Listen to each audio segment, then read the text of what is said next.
Olá pessoal, aqui é o Velgas. Hoje é dia 12 de março de 2025. Alvos estratégicos russos foram bombardeados pela Ucrânia na noite de ontem e na madrugada também. A Rússia concentra mais tropas em Kursk e continua a pressão. A situação está tensa e o número de tropas russas é um número bem maior que o da Ucrânia. Quero convidá-los, inscrevam-se no canal, deem um like, compartilhem com suas redes sociais, façam seus comentários. Você que não é inscrito, convido, inscreva-se no canal, fortaleça o canal. O que você vê aqui é a verdade. Aqui não tem fake news. Obrigado. O Estado-Maior divulgou, depois que houve esse ataque, os alvos que foram atingidos. Na realidade, não precisava nem divulgar, porque a Rússia acabou confirmando, de uma maneira ou de outra, mesmo que ela divulgou como destroços em algumas áreas, mas os alvos foram atingidos, provocando um grande incêndio na Rússia ontem à noite. Foi o maior ataque massivo da Ucrânia contra os alvos russos, na noite de 11 de março. A Ucrânia atacou diversas instalações estratégicas russas, vou falar exatamente das mais estratégicas, que estão envolvidas na economia da Rússia, e algumas delas envolvidas também no apoio à agressão criminosa do ditador russo contra a Ucrânia. Como é que isso aconteceu? Mísseis das Forças de Operações Especiais do Exército Ucraniano e também do Serviço de Segurança da Ucrânia, que é o SBU, é o Serviço Secreto da Ucrânia, a diretoria principal da inteligência do Ministério da Defesa também, eles cooperando entre todos eles, entre si, e também atingiram uma série de alvos estratégicos russos nessa terça-feira à noite. Em particular, foi registrado um impacto na capacidade de produção, ou seja, paralisou, incendiou a refinaria de petróleo de Moscou. É uma refinaria de grande porte, é uma refinaria estratégica, ela, além de exportar os seus produtos, não todos eles, mas ela atende basicamente toda aquela região de Moscou. Moscou é uma área, mas não só ela, outras áreas ao redor. A grande Moscou, a região metropolitana, não apenas a cidade de Moscou, é uma cidade que tem aproximadamente 23 milhões de habitantes, então é uma cidade muito grande. E esse ataque foi feito contra essa refinaria. Ela fornece 40% a 50% das necessidades de diesel e gasolina só na cidade de Moscou. Por causa disso eu fiz questão de dizer o número de habitantes que tem lá, ou seja, praticamente metade do que ela produz de diesel vai para a cidade de Moscou. E dos outros componentes também, mas esse é um número que me chegou assim, mas que a fonte me disse que ela também é um número muito grande de outros produtos, todos que ela produz, elas são entregues ali na região de Moscou. Além disso, as explosões foram registradas na área de estação de controle, chamada Cavalo de Aço, na região de Oriol. Eu traduzi, eles chamam ali aquela produção de petróleo, de combustível, de Steel Horse. Steel Horse significa em inglês, eles não sei por que eles usam esse termo em inglês, cavalo de aço, que Oriol é na Federação Russa, que fornece controle dos processos tecnológicos para o oleoduto Druzhba. E então ela passa por ali e vai para o oleoduto Druzhba. É um componente importante nos processos de fornecimento de petróleo ao terminal do porto marítimo UST Luga, que fica na região de Leningrado. Leningrado é o nome da província onde fica São Petersburgo, Então, é nessa região aí. Sabe-se por fontes, como resultado das ações da defesa aérea da Rússia, diversas instalações de civis foram danificadas também em Moscou, porque houve um ataque muito grande contra Moscou também, eu já vou comentar a seguir. o exército ucraniano ele tem informações detalhadas sobre essas instalações estratégicas envolvidas na Rússia, contra a Rússia, né? E elas aderem às normas do direito internacional humanitário e tomam medidas ao máximo para proteger a população civil. Normalmente não são relatados mortos de população civil. Já houve alguns colaterais mais mínimos, não acontece como na Ucrânia, e eles não bombardeiam alvos civis. Às vezes algum drone atinge algum alvo civil, já atingiu algum prédio, porque ele é desviado pelo sistema de defesa eletrônico, de guerra eletrônica da Rússia, e eles não têm muito um controle, às vezes é difícil mesmo, e acaba batendo no prédio onde eles não querem, né? Mas a Rússia também alegou que abateu 74 drones sobre a capital. Então, mas todos eles, mesmo na capital, fizeram uma bagunça muito grande e atingiram os seus alvos.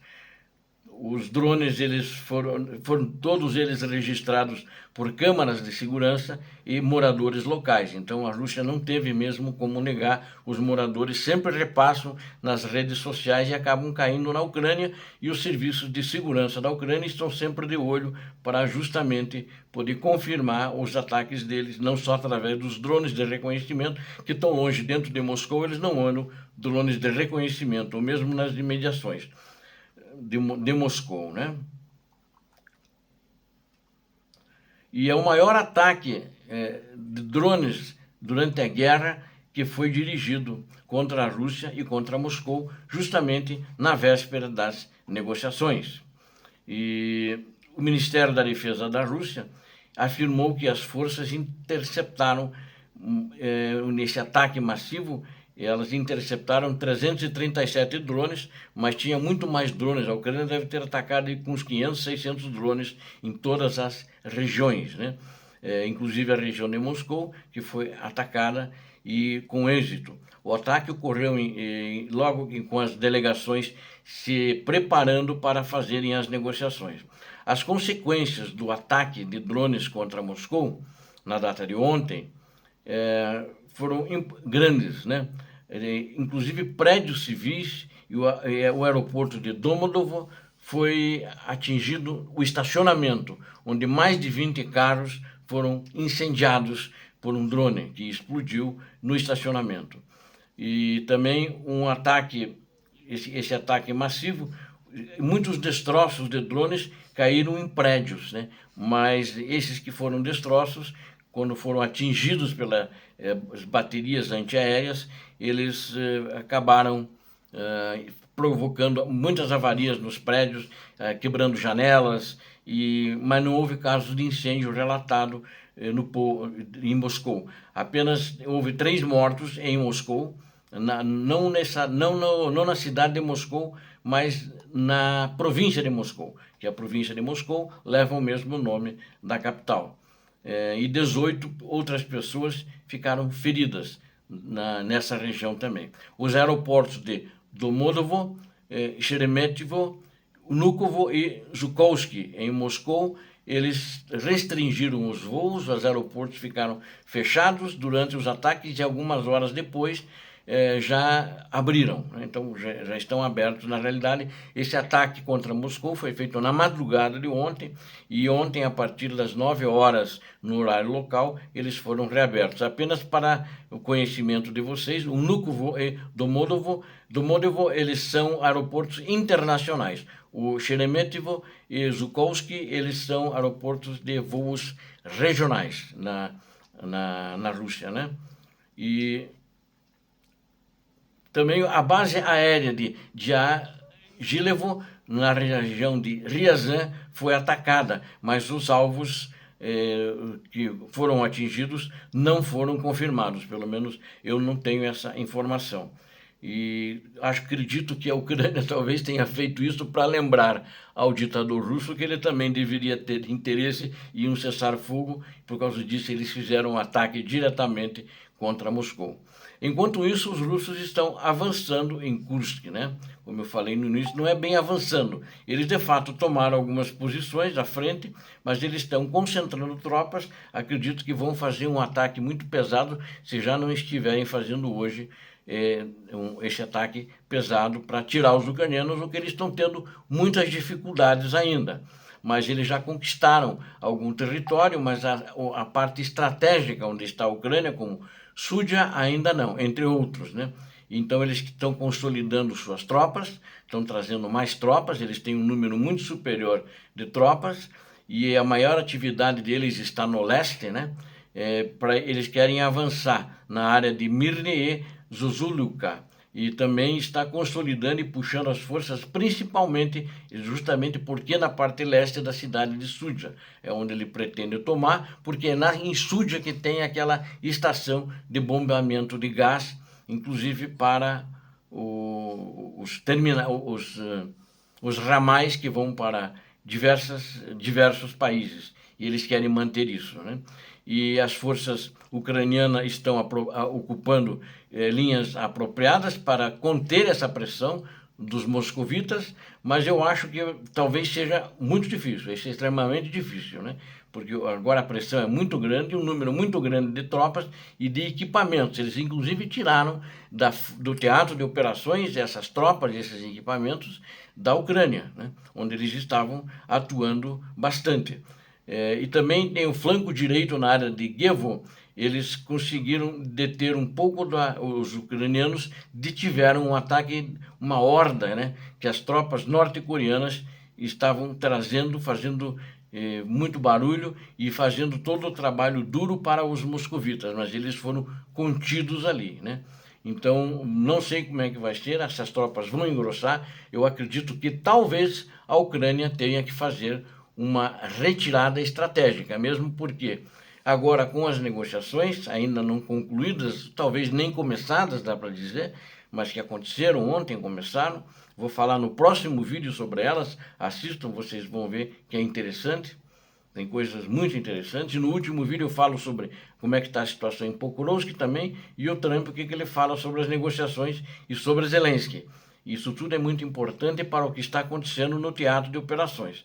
E então eu acho que as forças de defesa ucranianas estão tentando impedir essas tentativas inclusive de acumulação de forças, de movimentação das tropas russas, mas vai ser difícil justamente pelo número. As tropas ucranianas ali sempre foram em número bem menor e elas... a Ucrânia nunca levou um número suficiente de tropas para lá, mas até que mantiveram muitos meses. Talvez agora seja a hora para não sacrificar e tentar impor o maior número de perdas aos russos e já, quem sabe, retirar. Eu sou contra sacrificar os soldados, e normalmente a Ucrânia não sacrifica suas tropas e também o material bélico, como fazem os russos, aqueles moedores de carne, ou seja, buchas de canhão que ela faz. Mas vamos ver, acompanhar durante o dia de hoje. Acredito que a gente vai ter novidades no final do dia, ou quem sabe amanhã, sobre como está a situação em Kursk.